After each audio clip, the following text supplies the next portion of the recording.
Ya pemirsa, itu dia tadi negara-negara dengan lansia tersehat. Ayo kita bikin Indonesia juga masuk jadi negara yang memiliki lansia tersehat ya Dokter Vito ya. Iya, tadi ada Swiss, ada Korea Selatan, jadi harusnya sih ada Indonesia juga ya, saya percaya nanti suatu saat nanti ya. Iya. Anda juga mau kan? Nah karena itu kita lagi bahas nih sekarang. Lanjut lagi nih, fakta mitos tadi yang belum terjawab. Ini fakta atau mitos kalau rutin berolahraga kardio seperti berjalan, bersepeda atau berenang bagi yang bisa ya. Ini dapat menjaga kesehatan jantung hingga tubuh menua dengan sehat. Fakta atau mitos? Itu fakta.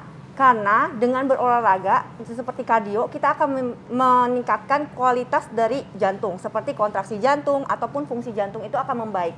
Terutama di usia lansia. Karena lansia itu memang kan fungsinya itu pada mulai menurun. Makanya kita latih supaya dia akan tetap sehat untuk selamanya kalau bisa. Pokoknya dilatih pompa terus ya, sirkulasi biar lancar gitu kata Dokter Vivi ya. Ini artinya pola hidup ya dokter Ya, ya. betul. Dilakukan secara konsisten ya dokter ya. Ya. Terus menerus ya. Ya. Nah dokter, tapi kalau misalnya udah kadang-kadang kan udah semakin menambah tua, ini kayak makin juga menjaga makanan nih dokter. Ini ada fakta dan mitos yang beredar juga dokter. Katanya makan dengan porsi yang pas dan berhenti makan sebelum kenyang ini dapat menjaga pencernaan tetap sehat walaupun tubuh menua. Ini fakta atau mitos? Ini fakta. Fakta juga dokter? Ya, Oh, jadi karena- makan secukupnya? Betul. Kenapa tuh? Karena pada lansia terutama, di mana fungsi dari pencernaan itu udah mulai berkurang. Jadi kita harus makannya lambat. Perlahan, lambat, namun porsinya jangan terlalu banyak. Karena penyerapannya pun mulai berkurang. Jadi kalau misalnya kita makan terlalu berlebihan, perut pun akan rasa begah, lebih cepat begah ataupun kadang-kadang mual ya. Jadi Tapi kita- aku ngelihat si dokter emang ya kayak papa dibandingin kakek, nenek itu kayaknya lebih sedikit ya. Ya, Itu memang memang. pencernaan semakin Iya, karena kita punya dikit pencernaannya itu makin fungsinya makin menurun. Oke. Untungnya juga kalau misalkan orang lagi makan itu, kalau kita makan agak lama, nih hormon supaya bisa bikin kita, oh kamu udah kenyang, itu sempat bereaksi dulu. Kalau nggak makan kebablasan nanti. Benar. Kebanyakan ya. Kekenyangan yang timbul penyesalan terakhir nanti. Ya, Iya, itu sering terjadi. Ya. Nah, ini kalau udah makan minum juga ya, minum. Nah, ini mengenai minum. Nah, katanya biasanya kalau orang minum dibilangnya ya minum 2 liter sehari pokoknya gitu. Nah, bagaimana dengan yang sudah mulai usia lanjut gitu? Apakah cukupkan konsumsi air putih untuk menjaga tubuh tetap sehat? Ini fakta atau mitos? Ini fakta, karena 60% dari kita punya tubuh ini adalah dari air. Oleh karena itu air itu dibutuhkan untuk kita mengeluarkan zat-zat beracun, kemudian untuk kita metabolisme dari sel. Makanya kalau misalnya lansia kekurangan cairan, itu akan mudah untuk dehidrasi. Jadi kita harus pertahankan lansia itu untuk rutin dengan cairan. Selain itu, lansia itu biasanya rasa hausnya itu juga mulai berkurang. Oleh karena itu yang keluarga itu harus yakin maksudnya untuk asupan cairan dari untuk lansianya. Oke, ini harus sesuai juga ya. Dokter, tadi dokter sebutin keluarga ya dokter. Ini sebenarnya penting nggak sih dokter, ini peran keluarga dan juga lingkungan untuk mendukung supaya kualitas kesehatan dari lansia ini? Penting, karena lansia itu kan udah mulai aktivitasnya mulai berkurang, mulai terbatas. Jadi perlu lingkungan yang baik untuk mendukung gerakannya, aktivitasnya. Dan juga perlu dukungan keluarga, itu yang paling utama. Baik untuk mendukung mentalnya ataupun dalam membantu dalam kondisi sehari-harinya. Ya, sehari-hari untuk ngajakin olahraga mungkin, Iya, menyiapkan betul. makanan gitu ya dokter ya. Ya, terutama sih mentalnya ya, kita ajak bicara. Kadang-kadang lansia kan suka kesepian ya, kalau misalnya karena anak-anaknya pada sibuk. Nah itu butuh untuk dukungan juga dari keluarga. Oke. Nah, itu dia. Ngomong ajak-ajak ngobrol itu kadang-kadang kita nyadarin bahwa kalau orang usia lebih lanjut kadang-kadang lebih cepat lupa gitu. Makanya kan kalau orang suka bercanda bilang, "Wah, ini cepat lupa nih, jangan kamu udah lansia gitu kan." Gitu kan. Padahal sebenarnya mungkin memang itu adalah bagian yang kita harus perhatikan gitu kan. Yes. Nah, ini mengenai memori nih sekarang nih ya. Katanya gangguan memori dapat dihindari jika kita kerap menjaga kesehatan pikiran dan mental. Ini fakta atau mitos? Ini fakta, karena kalau kita ada gangguan, misalnya kita depresi, maka kita tidak akan fokus terhadap suatu hal. Kemudian memori kita pun kadang-kadang akan berkurang karena kita mental kita terganggu. Jadi penting juga untuk kesehatan mental untuk agar memori kita tetap terjaga. Oke, jadi pikiran itu tetap harus dijaga ya Iya, dokter ya. Tadi mungkin dokter Vita juga bilang diajak ngobrol, biar bisa sharing ya dokter ya. Nah ini juga banyak banget dokter pertanyaan di kepala aku juga, di kepala pemirsa juga pasti nih. Ini katanya latihan fleksibilitas dan juga peregangan ini penting banget ya dokter ya, apalagi untuk orang-orang yang udah lansia. Ya, itu penting. Karena kalau lansia itu mulai berkurang tuh baik massa ototnya, kemudian fleksibilitasnya.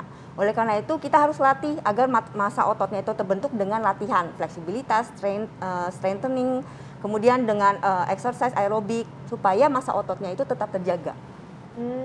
Jadi emang harus latihan terus ya dokter ya? Iya, kadang-kadang karena dipikir gini, kadang-kadang orang bilang, ah nggak boleh olahraga, soalnya kan udah tua gitu. Padahal justru kebalikannya, usia lanjut harus olahraga. Ya, betul. Tapi tadi kan dokter bilang kan emang bagus ada peregangan, fleksibilitas. Nah ini sebenarnya kayak gimana sih? Ini kayak misalnya kayak peregangan ngulet-ngulet gitu, itu termasuk fleksibilitas bukan dokter? Atau ada gerakan khusus? Biasanya kalau kita peregangan, kalau yang di lansia ya, Ya.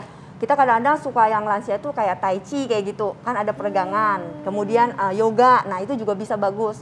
Kemudian berenang kan semua gerakan dari otot-otot juga bergerak. Jadi yang emang bagus. harus olahraga ya. Ya.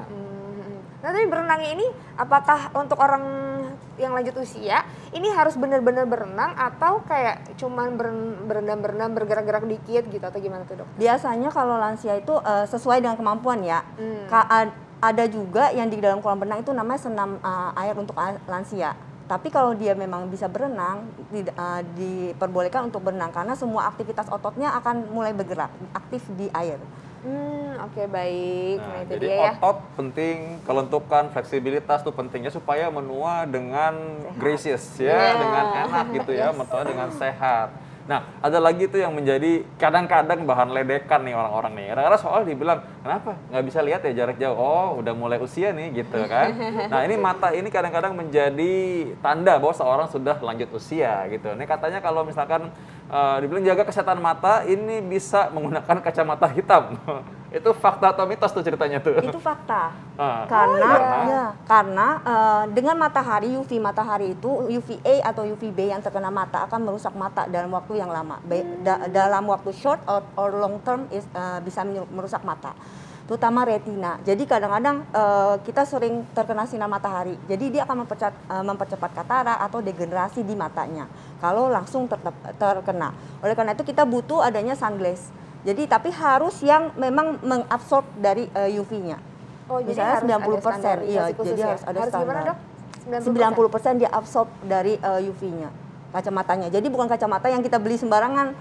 Oh, jadi nggak cuma sembarangan beli, terus kayak cuman asal keren, dilihat di foto bagus, tapi harus fungsinya itu yang paling utama ya dokter ya? Betul, karena dalam penelitian juga pantulan dari air yang cahaya matahari dari air pun atau snow kan suka ada pantulan cahaya ke mata, itu juga akan bisa merusak dari mata.